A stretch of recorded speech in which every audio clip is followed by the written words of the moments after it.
make a background research of the trademark in Colombia's trademark office. I mean, the Colombian Trademark Office has a platform that's called CP, where you can find all Colombian trademarks that are in the process or are already registered.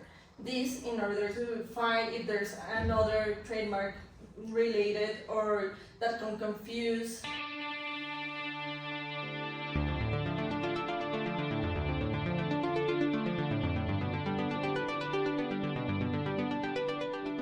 Trademark registration in Colombia is an essential pillar for the identification and protection of products and services in the market. This process helps with the identification of the goods in a competitive environment and also ensures add value by recognizing the trademarks as an valuable intangible assets for the companies. In this edition of La Consultoría, our IP attorney, María Fernanda Devia, is here to guide us through the trademark registration process in Colombia. Welcome, María Fernanda, to La Consultoría. Hi, Ivana. Thank you for inviting me. María Fernanda, can you explain to us a little bit about what is a trademark? Sure. A trademark, if you take the regime of intellectual property, the Article 134, it explains that is any sign or any distinction that can describe or can protect a product or a service in the market. María Fernanda, I believe that sounds, smells, and even colors can be registered as trademarks. Can you please elaborate a little bit on this? Yeah, sure. There are different kinds of trademarks. There are the most usual ones that are the nominative, that is a trademark that is made of words, or the figurative, that is just the logo or the image that represents the trademark, or the mixed one that involves both nominative and figurative trademark distinctives. And also we have today different kinds of trademarks such as 3D trademarks, olfactive trademarks, color trademarks that can also represent products and services in the market. Can you please give us examples of these kinds of trademarks? Sure. When we talk about 3D trademarks, we can talk about Toblerone. In Toblerone, the chocolate, you can remember the chocolate because of the figure of the chocolate in this case. That's a trademark because you remember that product of that kind of figure. So that's a 3D trademark. Also, we can talk about olfactive trademarks. There's a really known trademark that is the smell of the tennis balls because it remembers of the field and the place they have the games. So that's a really common example of this kind of trademark. And also we have the color trademark, the one like Ferrari. I mean, the red of Ferrari is really distinctive in the market, so you know this one will protect the cars of Ferrari in the market. María Fernanda, I believe that according to their meaning, there are also other kinds of trademarks. I've heard of, for example, fanciful trademarks that are the ones whose name doesn't relate to the product or service being sold and only has significance because of the product or service that they refer to. Can you explain a little bit about these kinds of trademarks? So, you were explaining fanciful trademarks are the ones that don't have any, like dictionary definition, because are the ones that they do represent a product or service, but the word that is registered doesn't have any meaning with the product or service that is selling in the market. So an example, a famous example is Kodak. Kodak actually doesn't mean anything, but we already recognize that Kodak is the trademark of cameras and also this industry of photography. Okay, I've also heard of other examples like Apple. Apple is a brand that sells technology products, but the name of the brand doesn't mean technology, it means apples. Exactly. Arbitrary trademarks are the ones that also don't have any relationship between the product they're selling or service and the trademark that is being registered. Apple, as you're explaining, doesn't have anything to do with technology, but we already know Apple is the one, with just seeing the apple, the one that is representing their products in the market with the apple for technology. Also, we have evocative brands, I believe they're called, like the ones that have the name of the product or service that they are selling. That's like the difference between arbitrary trademarks and evocative. Evocative, as their name is saying it, it evocates the product or service that you are trying to register. So an example will be Netflix? Exactly. For the ones who doesn't know, Netflix means like a kind of home theater, so yeah. Exactly. So it evocates the product and the service that is being selling in the market. Also, Decision 486 of 2000 described two different types of trademarks that are also important to mention in here. There are the collective trademarks that involves the trademarks of associations, of groups, such as Colombia. Coffee growers? Yes, exactly. So it's already known in the world, because not just in Colombia, that they produce and sell coffee. Exactly. Also, we can talk about certification trademarks.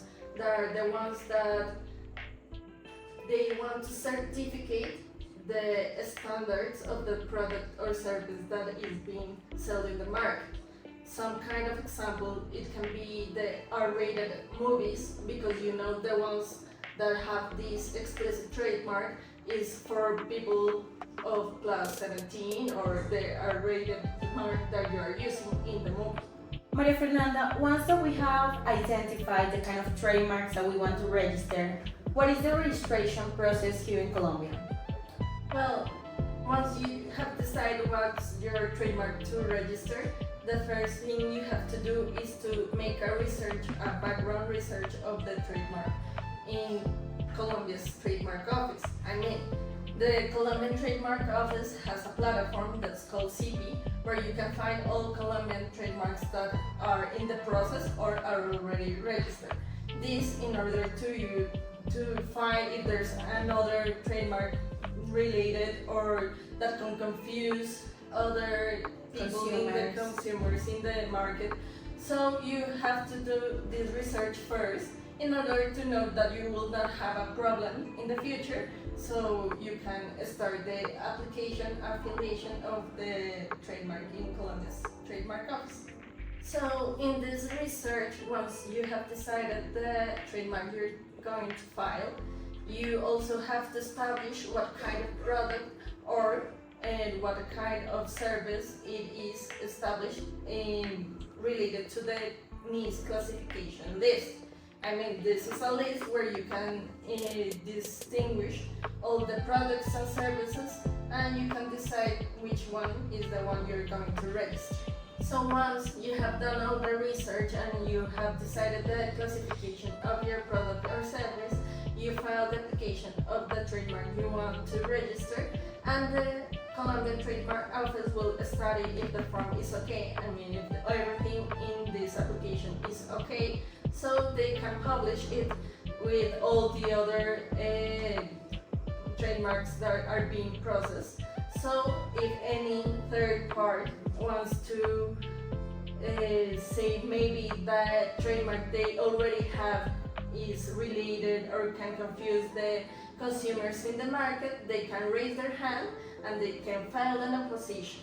So if an opposition takes place, both parties can explain their arguments in order to the Colombian Trademark Office decide if it is possible to the trademark to be registered or not. Once these have passed, is 30 days that both parties have to present their arguments. It takes to another step for the Colombian Trademark Office to decide if they actually do register the trademark or if not. So the last step of registering a trademark is once the Colombian Trademark Office studies and decides if the registry is in order or not. If they decide and the profit will issue a resolution, well, it will be granted a trademark to the person or the company. Does the Colombian Trademark Authority issue any certificate along with the resolution where they decide to approve the trademark registration? Yes, once the Colombia Trademark Office have granted or have decided to grant the trademark, there's a resolution approving the trademark and granting it. And also there's a certificate for the owner of the trademark in Colombia. For how long is this certificate valid? The certificate and the trademark is 10 years, is granted for 10 years, and it can be renovated also for another 10 years. María Fernanda, can you please tell us a little bit about what are the benefits of registering a trademark in Colombia?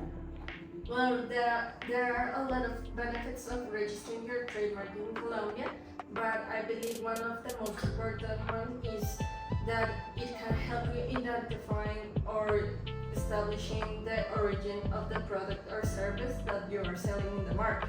So it can also tell you the quality of the product you're selling to. Also, I believe it helps the companies to build a reputation around the product that they're selling, right? Yes, what you know mostly about a company is the brand they use. So it can establish you the reputation of that company that you're buying to them. It can also tell you, as I mentioned, the quality and everything that is related to the company that is selling that in the market.